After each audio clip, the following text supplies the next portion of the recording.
O Pedro Moreira tem um programa no YouTube que se chama Metamorfose Ambulante e que eu recomendo a vocês darem uma espreitadela no fim do Café da Manhã em Viagem. Ele já publicou 3 livros de viagem, já fez grandes viagens como ir por terra de Portugal a Singapura ou mesmo ir de Portugal até a África do Sul de bicicleta. Pedro Moreira, muito bem-vindo ao Café da Manhã em Viagem. Estou a andar bem disposto? Sim, pá, acordei agora um bocadinho, estou a tentar reabituar-me à nova rotina, depois do festival que nós tivemos a semana passada. Tive 2 dias de férias, ontem e anteontem. E então agora acordei mais cedo para estar contigo e para voltar. Tenho muita escrita para fazer. E eu agradeço-te imenso. Pedro, fala-nos um bocadinho quem é que tu és, o pessoal que não te conhece, já estão algumas pessoas na sala curiosos para saber quem é que tu és. Fala-nos um bocadinho da tua história. Bem-vindo, Pedro. Então, olha, eu nasci em Valdecâmara, na verdade nasci em Oliveira de Meios, mas vivi toda a minha vida inicial em Valdecâmara. E fui para a universidade aos 18 anos, como a maior parte das pessoas. Fui interessando um bocado aquele caminho que toda a gente traça sem lhes perguntarem se o querem traçar, de certa forma. Nós temos que ir para a escola, obrigatoriamente até o 12º ano, nada contra a escolaridade obrigatória. Mas não é obrigatório ir para a universidade. Eu, apesar de não me arrepender de ter ido para a universidade, porque eu estou a gostar de estar vivo, tenho apreciado a vida que me aconteceu. Portanto, não teria mudado nada substancial no meu rumo até agora. Apesar disso, acho interessante e digo-lhe de nota o facto de que a imposição é tanta societal que uma pessoa nem sequer chega a questionar se é aquilo que deve fazer. Tipo, devo ir para... Apesar, talvez agora esteja um bocadinho diferente, com associações como a Associação Gap Year, que estão a promover um rumo de vida diferente, com pessoas, se calhar, como eu e tu, que proporcionamos uma visão sobre, se calhar, maneiras alternativas de viver. Mas, pelo menos, quando eu fui para a universidade, isso nem sequer me foi perguntado, nem sequer eu próprio perguntei a mim mesmo.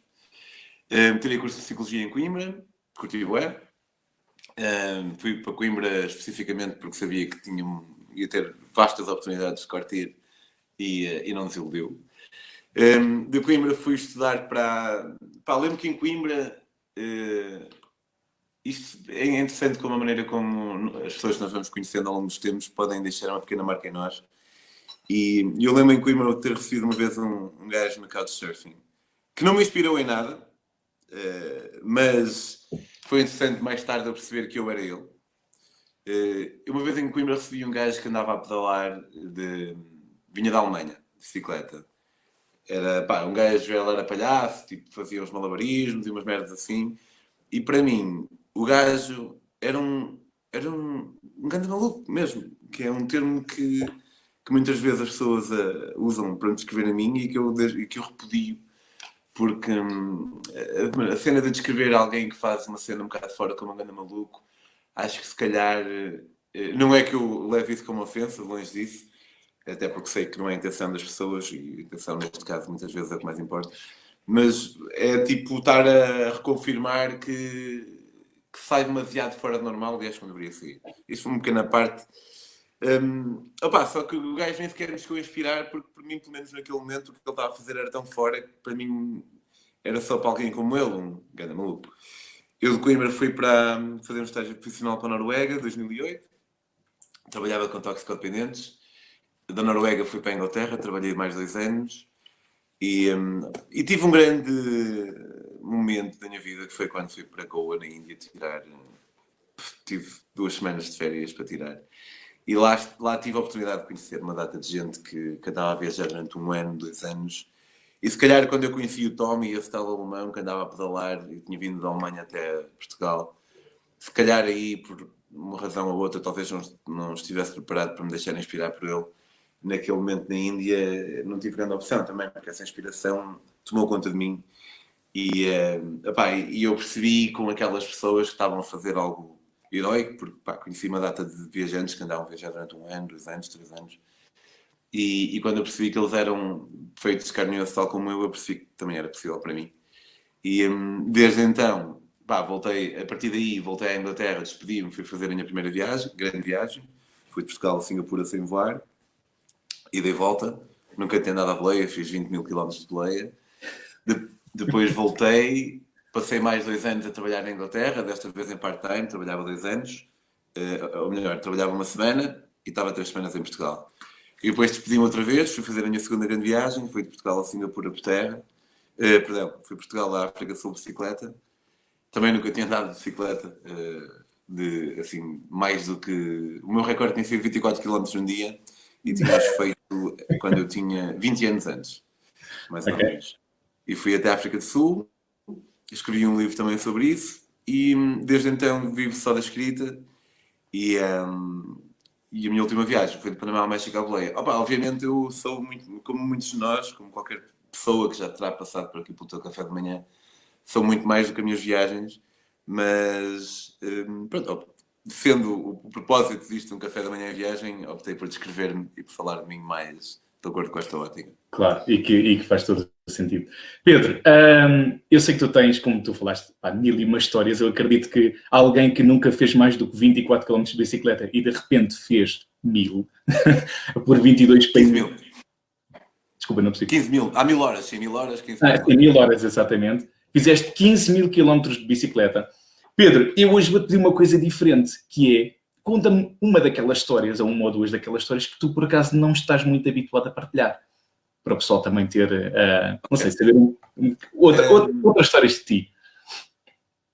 Deixa-me pensar, porque sabes que os músicos têm muito aquela cena do toca a Creep, ou toca a Wonderwall, ou esse tipo de cenas. E eu percebo perfeitamente, porque quando tu contas uma história que tem um impacto nas pessoas, e felizmente eu tenho algumas, as pessoas depois querem que as pessoas com quem elas estão sintam o mesmo impacto. Tipo, ei, Pedro, tens de contar aqui ao Miguel aquela história quando foste preso no Laos.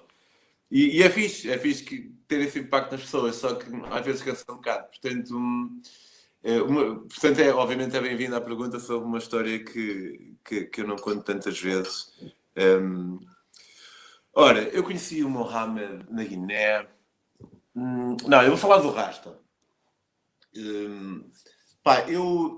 O Sam, um amigo meu inglês, o gajo teve-me no Camboja, acho eu, uma vez, e ele conheceu um condutor de tuk-tuk que deixou um impacto bastante positivo nele. E o gajo queria investir, se eu me lembro, ele queria estudar agronomia, ou uma cena assim, queria criar o seu próprio negócio.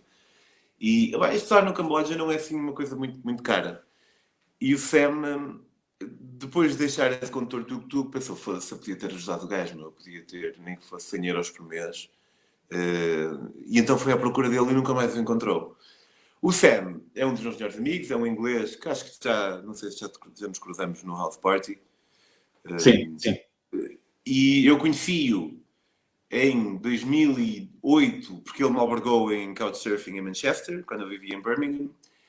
E ele confia em mim, da mesma forma como eu confio nele. Então, quando eu fui para a África, ele contou-me essa história do gajo do Camboja.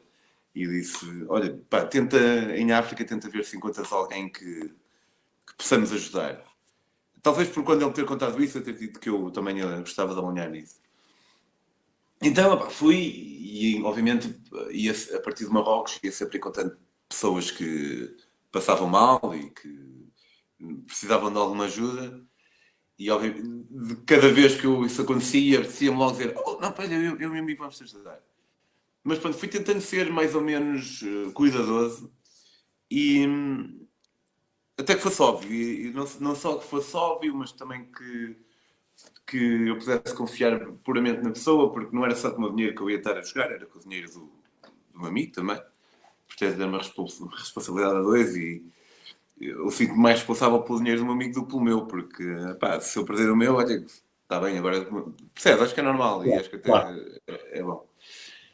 E cheguei ao Ghana, a Accra, vinha pedalar eu acho que eu atravessei o Ghana todo nesse dia, em 2 dias. Porque estava com pressa, porque a minha minha namorada na altura, agradecer, vinha ter comigo. E cheguei lá e conheci o Rasta. O Rasta era mesmo conhecido por Rasta. Ele era um Rasta, mas em África dizer Rasta é quase como dizer moço. No Ghana, por exemplo, o Ghana tem muitos Rastas, então passava na rua, ei, Rasta! E o gajo chama-se Emil. E ele falou-me, apontou para uma miúda e disse: anda a tentar juntar 50 € para. E agora, ao contar essa história, eu percebo que talvez pareça uma história de um bocado autobajulação, mas o meu objetivo não é esse. E lá, que aquela estou a tentar arranjar 50 € para ajudar aquela miúda a estudar, não sei quando, não sei quando. Eu pensei, será que pode ser isto? Tipo, eu posso ajudar, eu posso entrar, eu e Sam, não só com 50 €, mas como quer que seja preciso, para sempre. Só que pronto, ok, eu aguentei um bocado, tentei tirar um bocado a onda dele. Opa, e este gajo era um gajo bem bonito, não era? Ele era togolês, tinha ido para o Ghana, passou alguns anos a viver em carros de pessoas, tipo, ele era o boy de alguém, era o moço de recados de alguém, o gajo dava tipo algum dinheiro para comida, depois à noite ele perguntava às pessoas que deixavam o carro estacionado se podia passar a noite no carro deles, e eles deixavam dormir lá, então ele viveu assim durante alguns anos. Depois teve uma ajuda de alguém, uma mulher, abriu uma lojinha de onde vendia algumas quinquilharias, eu comprei alguns quadros, acho que até este foi um deles. Este foi um deles, por exemplo. Bom. Comprei-lhe 2 peças de madeira também. Pá, comprei-lhe... Já agora... Vai falando. Só para fazer aqui um compasso de espera enquanto o Pedro traz. O Pedro é também o couchsurfer mais antigo do país, e para as pessoas que nos estão agora a assistir pela primeira vez ao Café da Manhã em Viagem, fantástico. Lindíssimo. Todas as pessoas, tudo que vocês tenham algumas perguntas para partilhar, algumas perguntas que tenham para o Pedro terá todo o gosto em responder. Mas sim, Pedro, continua. E, gastei uma loja e era o tipo de pessoa que... Eu lembro, ele levou-nos a uma praia, a minha Graciela. Não, ele viajou connosco durante algum tempo. Ele levou-nos a uma praia e tinha assim uma restinga, uma língua de areia. De um lado tínhamos o rio, do outro lado tínhamos o mar. Os bangalós custavam 6 € por noite para 3 pessoas. E eu lembro de estar sentado com ele a conversar. E eu dizia, olha, mas o que é um rasta? E ele, olha, às vezes as pessoas vêm ter comigo e dizem-me que eu não sou um rasta por causa disto, por causa daquilo, por causa daquilo. Eu digo, ok, eu não preciso ser um rasta de acordo com a tua maneira de ver aquilo que é um rasta. Pá, este pretenciosismo e essa falta de ego dele... Pá, eu lembro-me uma vez, eu estava... ele não tinha quarto de banho era público. E, só que ele tinha, por 25 €, ele tinha comprado o direito eterno a usar um quarto de banho ao lado, uma casa ao lado, que também era público, mas era público tipo para 20 pessoas, em vez de para o bairro inteiro. E eu fui fazer cocó ao quarto de banho público, não sabia que ele tinha já adquirido o direito a esse. E eu estava a jogar no meu telefone de teclas, Jewel Quest, não era qualquer. E deixei-o cair. E ele caiu na fossa. Isto é uma grande volta para a mesma história, mas acho que é engraçado. E explica a pessoa que ele é. Eu chamei o gajo, perguntei se ele, o boy, perguntei se ele não tinha uns paus, e o gajo enfia tipo assim a mão, e eu... Só que ele não tem sensibilidade com a luva, então tira a luva e vai mesmo tipo, com a mão e passa-me o telefone. E era o meu telefone e eu pego nele assim pelos cantos e estou-me a sentir bem estúpido porque é o meu telefone e eu estou a pegar nele pelos cantos quando o próprio gajo foi com as próprias mãos buscá-lo. Lá deixei uma gorjeta na altura não tinha dinheiro, deixei uma gorjeta com o Rasta para depois ir entregar-lhe. Lavei o telefone. E o Rasta sentiu-se bué da culpado porque ele dizia que a culpa era dele porque ele não tinha avisado que tinha comprado o direito eterno de usar um quarto de banho melhor ao lado. E este sentimento de culpa que ele teve, misturado com o facto de ele ter chegado à minha beira uma vez e pegou em mim com um abraço, ele até me levantou literalmente do chão. Porquê? Porque ele sentia-se tão culpado que ele todos os dias ia ver como é que estava o telefone, passava um secador, e quando o telefone começou a funcionar, ele sentiu-se feliz como se fosse o telefone dele. Portanto, ele era este tipo de pessoa. E isso fez, essas pequenas coisas foram fazendo com que eu pudesse confiar nele. E então eu falei com o Sam e disse acho que este gajo é de confiança. E disse, olha, vamos eu tenho um amigo, nós vamos te ajudar a pagar a escola desta miúda, e depois falamos com a miúda. Pagamos a escola durante, pai, 4 anos. Infelizmente não deu. Eu falei com ela tinha 12 anos na altura, pagamos a escola mais ou menos até aos 15 ou 16. E disse, se tu tratares isto com responsabilidade, tipo, até podes ir até a universidade e nós estamos contigo. Hoje em dia já somos 3, estamos também com o Fábio, aquele que também já conheceste, Sim. no House Party. Não deu, é pena, mas ele encontrou outra miúda que estava mais motivada, então não deu porque a miúda já desistiu e anda na rua. É uma história um bocado agridoce, porque a nossa intenção foi boa e não resultou, mas o nosso objetivo era poder usar o privilégio que nós temos, em que 100 euros por... nós pagamos 150 euros por ano cada um, mais ou menos, 120, 150, o que não é muito. Então o nosso objetivo era pegar nesse privilégio e usá-lo de uma forma que fosse profícua. Eu não sou conspiracionista, acredito no bom trabalho de muitas instituições de caridade, mas acho que numa instituição de caridade organizada muitas vezes há dinheiro que se perde pelos meandros para pagar a pessoas, e tudo bem, e para publicidade, essas cenas todas. Mas pronto, temos agora uma segunda tentativa e estamos a apoiar uma miúda que está mais motivada. Isto porque ele vai-nos vai-nos enviando as notas e a assiduidade e essas cenas todas, porque mesmo que ela tenha mais notas, nós vamos pagar na mesma, mas se ela não tiver a ir à escola, aí vamos passar para outra. Portanto, temos esta pequena bolsa, eu, o Fábio e o Sam, com o Rasta lá no Gana a controlar e vamos esperar que tenha melhor resultado esta aqui do que a anterior. Pronto, isto é uma história que eu não conto muitas vezes. Ok. Pessoal, já sabem, se tiver... É muito bom, exatamente. Eu estou a receber aqui alguns comentários, o pessoal está encantado. Pedro, eu vou colocar aqui algumas questões e esperar também que, se vocês tiverem algumas questões, por favor, coloquem. O Pedro, como eu tinha mencionado, é o Couchsurfer, se calhar mais antigo, ou que tem uma conta mais antiga em Portugal. Eu sou um apaixonado pelo Couchsurfing, por este conceito. E Pedro, eu quero-te fazer uma pergunta. Há algumas pessoas, tu tens mais do que uma pessoa que tu tenhas guardado para a vida e tu tenhas tido bastante contacto com essa pessoa através do Couchsurfing? E a outra pergunta é, já houve a possibilidade de tu fazeres a troca? Ou seja, tu teres ficado e depois tu teres recebido essa mesma pessoa? Olha, em relação à primeira pergunta, sim, eu vi o exemplo mais crasso, o exemplo que eu dei agora há um bocadinho, que é o Sam. Como eu disse há um bocado, eu estava em Birmingham e quis ir a Manchester. E foi engraçado, porque ele é que me relembrou isto anos mais tarde, de eu lhe ter dito. Eu funciono muito eu vou muito pela foto no Couchsurfing. Se for tipo uma foto de passe de alguém, se calhar não vai atrair tanto e nem vou abrir o perfil. Se for uma foto de alguém a curtir, eu já... E o Sam estava com uma cerveja na mão. E isso, aparentemente, já não me lembrava, foi a primeira coisa que me chamou nele. E nós demos bem. E depois ele veio a Birmingham passado... Portanto, sim, houve logo... O Sam acaba por responder às duas perguntas. Houve logo uma troca, na medida em que ele veio a Birmingham passado, não sei, 1 mês, ou 2, ou 3. Entretanto, ele já veio a Portugal, sem exagero, desde que nós nos conhecemos em 2008, umas 25 vezes. Ele vem cá mais que uma vez por ano, passa sempre alguns dias cá em casa, depois já passou 1 mês no Porto.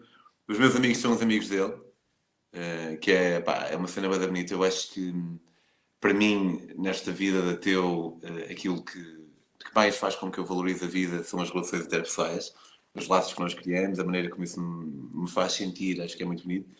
E como tal, quando nós temos a oportunidade de oferecer isso a outra pessoa, quando nós temos a oportunidade de fazer com que os nossos amigos se tornem amigos deles uns dos outros, é bonito. Mas sabes que às vezes não é preciso haver um grande contacto perene para haver um contacto na mesma. Por exemplo, eu no Togo, eu fui albergado por uma guatemalteca em 2014. E depois não havia, ficamos amigos no Facebook, que é uma das grandes vantagens do Facebook. Não havia durante anos, não falamos se calhar quase nada durante anos, mas passado 4 anos ela albergou-me na Guatemala. Portanto, a pergunta se se ficaste em contacto, às vezes pode induzir um bocado em erro, porque não é preciso uma pessoa ficar em contacto para haver contacto. E sim, já, sei lá, a última pessoa que passou por aqui, que já me tinha albergado previamente, por acaso também foi no Togo, um francês albergou-me no Togo e eu recebi-o aqui em casa. Mas para quem está a ver e não sabe o que é o Couchsurfing, não é preciso haver esse toma lá da cá. As pessoas podem ficar em casa de outras pessoas sem terem elas próprias recebido alguém. Às vezes o pessoal não pode, porque vive com os pais ou porque, não sei, não tem condições, simplesmente. E não é obrigatório. Obviamente, se puder ser, melhor, né? E eu sinto um bocado essa responsabilidade, às vezes, tipo, num dia normal à semana, imagina, eu vivo em São João da Madeira, portanto também não chovem, os pedidos de couchsurfing não chovem. Claro. Mas quando aparecem, se for ao fim de semana, tipo, aceito como um bom grado. Se for à semana, já não me apetece tanto às vezes, mas faço mas aceito e depois é sempre altamente, não é mesmo? Mas não me apetece tanto à partida, porque é um dia da semana, não... Só que eu sei o que é, e como eu sei o que é, aceito mais pela ajuda do que porque vou curtir bué, mas depois acabo sempre por curtir bastante. Pedro, eu estava a ouvir e estava aqui depois também a pensar em fazer a ligação com... O Couchsurfing acaba por ser um conceito de uma ligação muito forte com as pessoas. Eu comecei a fazer, andar à boleia, isto aqui, portanto, fazendo a ponto para outro tema. Eu comecei a andar à boleia no país que mais me marca e que eu tenho um brilho nos olhos, que é quando eu falo de Taiwan. E eu, pelo que eu estive a ler, tu fizeste do Panamá ao México à boleia. E eu quero que tu me fales, sem entrar nesta temática que eu sei que já deves ter partilhado imenso, mas se calhar as pessoas que te tocaram mais, ou falares, por exemplo, de uma história das pessoas que te tocaram mais nesse percurso que tu fizeste do Panamá ao México à boleia. Ora, respondendo assim, sem pensar muito, veio-me à cabeça o Maury. Sabes que geralmente, e faz todo sentido, as pessoas que nos tocam mais numa viagem são as pessoas que vivem lá. Mas eu nunca me senti tão tocado pelos estrangeiros quanto nesta viagem. Porque eu, entre o Panamá e o México, conheci muita gente que vivia aquilo que outras pessoas mais cínicas poderiam apelidar de clichê, que são as pessoas que venderam tudo e foram abrir um bar na praia, ou assim, uma cena qualquer. Mas que eu não vejo como clichê nenhum, porque se calhar até o maior clichê que esse é o clichê de não ter coragem para o fazer e acabar por viver uma vida totalmente resignada. E, eu lembro-me de estar com o Maury. O Maury era um gajo, era um neozelandês, e ele um dia tinha 6 anos antes, tinha deixado eu conheci no Nicarágua. Conheci no Nicarágua através de uma amiga minha, que era a Liliana Ascensão, que também é capaz de ser uma boa convidada para ti. E ela pôs-me em contacto com a Jennifer, que vivia com o Maury. Eles viviam em Popoio, que era uma aldeia na praia. Tinha aqui, 6 hostels e 1 ou 2 restaurantes. E eles deixaram-me acampar lá na propriedade deles e eu transportei lá umas madeiras de um lado para o outro para poder pagar essa amabilidade. E o gajo era um bocado... Não falámos muito, eu também respeitava... Quando eu cheguei, senti que eles queriam estar um bocado a dois, senti um dia muito intenso, então fiz aquele joguinho de tentar respeitar, ver onde é que está a linha. E no dia a seguir o gajo... Sei lá, foi engraçado, porque foi quase como se ele parecesse que estava em dívida para comigo, assim, porque ele parece que foi o mesmo propósito, o gajo veio com o charro na mão e sentou-se à minha frente e começou a desbobinar. E era tinha vivido ele era neozelandês, tinha ido para a Nicarágua 6 anos antes e inicialmente ele deu-se a um hostel e às sextas-feiras começou a cozinhar para o pessoal, cozinhava uma comida oriental qualquer, não sei se era sushi ou comida chinesa, acho que era sushi, sim. Então, tipo, um jantar à sexta à noite, sushi no Nicarágua, uma cena assim um bocado fora, mas começou a correr a boa bem, tipo, chegou a ter dezenas e dezenas e dezenas de pessoas. Depois percebeu que havia uma falta de aulas de surf ali e alugou um espaço, começou a fazer aulas de surf, fazia umas aulas muito holísticas. Eu tive a oportunidade de presenciar a primeira aula dele ao longe e o pessoal nem sequer ia ao mar.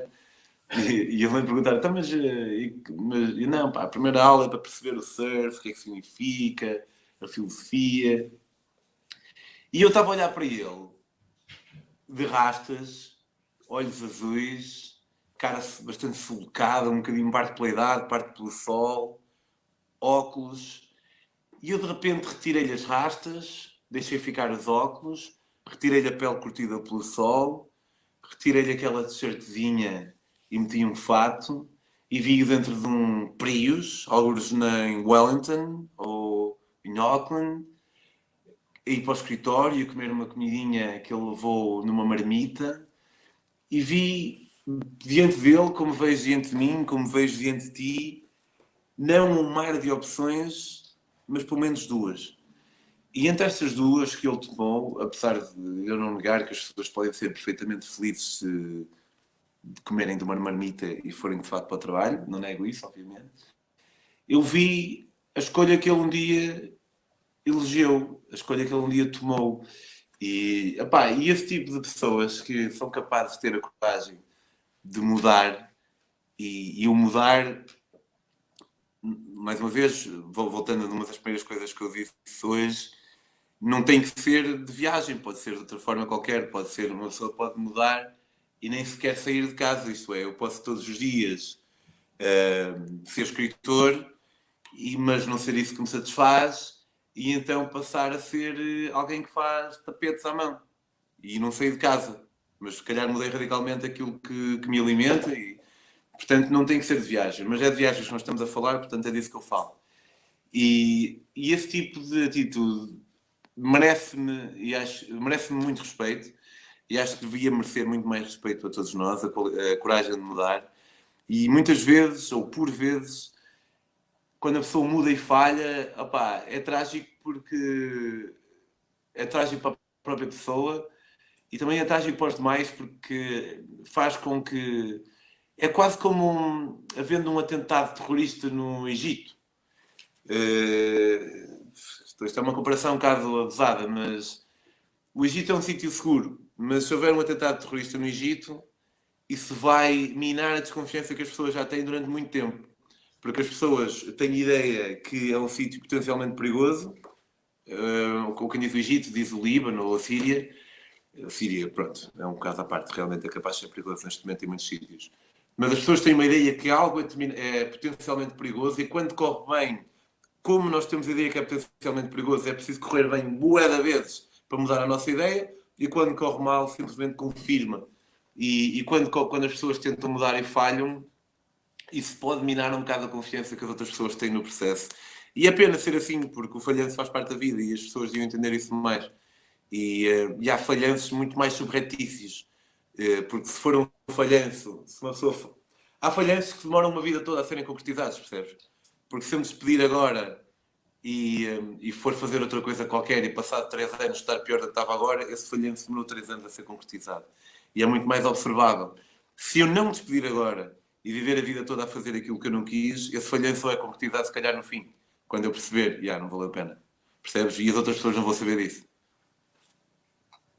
Eu estava aqui encantado a ouvir-te. Obrigado, Pedro, por essa observação. Eu tenho aqui os comentários a dizer: excelente a sua forma de ver o mundo, estou a adorar. E Pedro, obrigado pela partilha. Eu vou colocar aqui uma pergunta que faz parte aqui da parte do Couchsurfing, e esta é a questão. Existe algum tipo de validação ou pontuação nos utilizadores que disponibilizam Couchsurfing? Sendo rapariga e viajante sozinha, sempre senti insegurança ou até risco em aderir. Daí a minha pergunta. Pedro. Existe perfeitamente um sistema de validação. São referências que as pessoas não podem eliminar, porque senão não faria sentido, não é? As pessoas sempre tinham uma referência negativa, podiam eliminá-la. E, por exemplo, imagina, eu no meu próprio perfil tenho 350 ou 400 referências positivas. Podes supor que eu não vou roubar, que não vou tratar de fazer mal a ninguém. Ora, depois, pá, obviamente há pessoas que nunca usaram Couchsurfing e que não têm referências nenhumas. E aí já vai do critério de cada um. Eu, pessoalmente, não me demove o facto de alguém não ter referência nenhuma, mas percebo que não tem que ser assim com toda a gente. Portanto, para pessoas que, como tu, Facebook user, para pessoas como tu que possam ter algumas reticências em relação a isso, podem usar as referências e, pá, e ver se uma pessoa realmente está na boa ou não. As referências negativas que se encontram, às vezes é mais, pá, malta que pede dinheiro, que acaba por pedir dinheiro. Eu, na minha vida, só dei uma referência neutra, que nem foi negativa, pá, porque na verdade foi uma experiência ambivalente, porque estava no Senegal e o colega de casa do meu couchsurfer pediu-me dinheiro, o meu próprio couchsurfer impingiu-me um bocado algumas cenas. Foi assim uma experiência um bocado ambivalente, não chegou a ser negativo, mas quase sempre as pessoas têm experiências positivas. Pá, obviamente, esse quase sempre implica que nem sempre é assim, não é? Mas, como estou a dizer, havendo esse problema, uma pessoa pode recorrer a esse sistema de validação. Sabes que uma das partilhas que eu faço relativamente ao Couchsurfing, para quem ainda está um pouco reticente a fazer parte do Couchsurfing, aliás, na altura em que tu te registaste como Couchsurfer, não havia esta valência dos eventos. E eu costumo partilhar um pouco com o pessoal, que é, pessoal, se vocês, na vossa cidade, existir um evento, juntem-se primeiro a um evento, conheçam as pessoas, se calhar um pouco, tentem perceber a internacionalização que o Couchsurfer dá e ao fim e ao cabo façam perguntas a pessoal que já tem mais experiência e depois se calhar possam receber alguém em vossa casa ou até possam mesmo surfar. Achas que isso é uma boa forma de ver ou de começar a fazer o Couchsurfing, digamos assim? Ou pelo menos entrar na... Sim, eu ia falar disso, mas depois pensei que de certa forma não respondia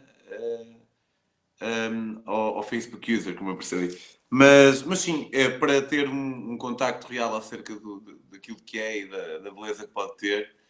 Porque, sabes, o Couchsurfing eu vivo de uma maneira muito saudável, acho eu. Porquê? Porque há pessoas que vivem demais. Há pessoas que vivem no Couchsurfing um bocado como se fosse uma religião. E acabam-se até, se calhar, por sacrificar os seus amigos reais em detrimento de amigos que nunca conheceram. E, todos nós conhecemos malta que vive mesmo, que se descreve quase única e exclusivamente como Couchsurfer. Eu, quando descrevo-me como Couchsurfer, tenho muito mais valências em mim. Portanto, dentro da maneira saudável como uma pessoa pode ver Couchsurfing, é uma cena muito bonita. Pá, mudou a minha vida, mudou a minha forma de viajar. Já estive em mais de, não sei, já tive mais de 200 casas, talvez. Já recebi talvez 100 pessoas. Já sofri mais do que recebi porque, uma das razões é porque eu vivo em São João da Madeira e, aqui é raro receber alguém. Mas é efetivamente uma cena muito bonita porque é uma amostra do mundo. Porque se nós no mundo temos todo um leque de pessoas que podemos conhecer num raio de 180 graus, o Couchsurfing permite-nos a probabilidade de ser alguém fixe é maior um bocado. E a probabilidade de ser alguém que se identifica com alguns valores que nós levamos dentro do peito também acaba por ser um bocadinho maior. Pedro, estamos, infelizmente, lentamente a encaminhar-nos para o fim do Café da Manhã em Viagem. Fala-nos de alguns projetos futuros, do que é que tu tens em mente e como é que o pessoal te pode seguir, onde é que o pessoal te pode seguir, que plataformas onde o pessoal te pode acompanhar, ao fim e ao cabo, sim. Eu tenho vários projetos. Olha, eu tenho tentado descolar um bocadinho da ideia do Pedro on the Road e porque acho que, e é a terceira vez que eu digo isto, talvez, acho que sou mais do que o viajante e correndo o risco de parecer soberba, mas que feliz, eu acho que tenho algo para dar. E algumas ideias, algumas... E gostava de enverdar um bocadinho por aí. Tenho um projeto mais ou menos novo que é o Não É Bem Assim, só tenho 2 episódios. Está no meu canal de YouTube, Pedro on the Road. também é um bocado tipo, meter outras cenas dentro do canal Pedro Road, também não sei se faz sentido, mas o Não É Bem Assim, eu pego em cenas que o pessoal diz, seja alguém específico, ou seja, o povo, e depois dou uma opinião mais fundamentada possível acerca do Não É Bem Assim. O segundo e mais recente episódio é sobre o Corona, mas não é conspirativo, não se preocupem, é sobre o pessoal. Agora já não se diz tanto, mas quando o pessoal dizia que nós estávamos a exagerar e não sei quanto, eu digo que não é bem assim. Quando é, a minha ideia é que, apesar de eu não ser cientista, quando é algo mais na área da ciência, pá, tento fazer uma pesquisa o mais fiel possível de pessoas mais inteligentes que eu. Também quero começar um programa chamado Os Meus Amigos, porque eu reparei que tenho amigos que são especialistas em várias coisas. Então há um que é especialista em História, outro que é especialista em Cinema, outro que é especialista em Literatura. E estão a fazer um estilo, uma conversa destas em que, por exemplo, vem um amigo meu, vai-me falar da maior traição da história, por exemplo, se calhar, e fala da traição de Brutus, da Júlio César. O meu amigo especialista em Cinema vem-nos falar de um filme. Porque eu percebi que às vezes eu ouço os meus amigos a falar de alguns temas que eu penso, uau, isto aqui, eu acho que não posso ser só eu a adorar estar a ouvir este gajo, então quero fazer isso. Em termos de viagens, pá, aí também gostava muito de ir a correr de Luanda a Maputo, são fazer 100 maratonas, 4.200 km. Gostava muito de ir de monociclo de Portugal à Coreia do Norte. Gostava de ter tenho a Metamorfose Ambulante no canal do Maluco Beleza, que é um programa em que eu entrevisto pessoas que contam uma história de viagem. Vai sair hoje o 53º, o segundo episódio. Gostava de ter um programa de entrevistas também, estilo prova oral, Maluco Beleza, mas pá, uma cena que saísse, sei lá, uma vez por mês, assim, porque eu gostava realmente de investir naquilo, e se era alguém que tinha livros, eu gostava de realmente ler o livro das pessoas, fazer assim uma cena mais profunda, pá, porque acho que gostava de... Considero uma pessoa que até tem algum... Nós temos os nossos atributos e os nossos defeitos, e acho que talvez um dos meus atributos até possa ser na área da comunicação. Comunicação direta, não digo comunicação tipo marketing, essas merdas, ou comunicação social, isso, tipo comunicação mais de falar uma pessoa com a outra, então gostava de explorar isso. Estou a escrever, tenho um romance também que estou a... Quem ler o meu mais recente livro de viagens, o Vago, que já existe. Eu tenho boas ideias para histórias, para livros, felizmente as ideias não falham por aqui. Agora gostava era de as ir pondo em prática em vez de as deixar. Acho que a celeridade que eu tive em fazer o festival da semana passada, Metamorfose Rendezvous, em que começou-se a pensar nisso num dia e passado 5 dias já estava estacionário feito e isso tudo. Acho que às vezes faz falta, porque na Metamorfose Ambulante, por exemplo, o programa de viagens, eu pensei no programa 3 a 4 anos antes de ele existir. Portanto, apesar de as ideias surgirem, por vezes parece que às vezes precisam de um período de incubação superior àquilo que eu desejaria. Portanto, já são mais ou menos esses os projetos. Pedro, fantástico. Foi um prazer ter-te no Café da Manhã em Viagem. Vai existir certamente outras pessoas que vão ver o Café da Manhã em Viagem mais tarde. E todas as perguntas que vocês tenham, por favor, coloquem, que o Pedro logo possa ir a responder a todas as questões. Pedro, mais uma vez, muito obrigado pela tua presença e bem, vamos estando em contato. Ok, obrigado. Um grande abraço. Tchau, tchau.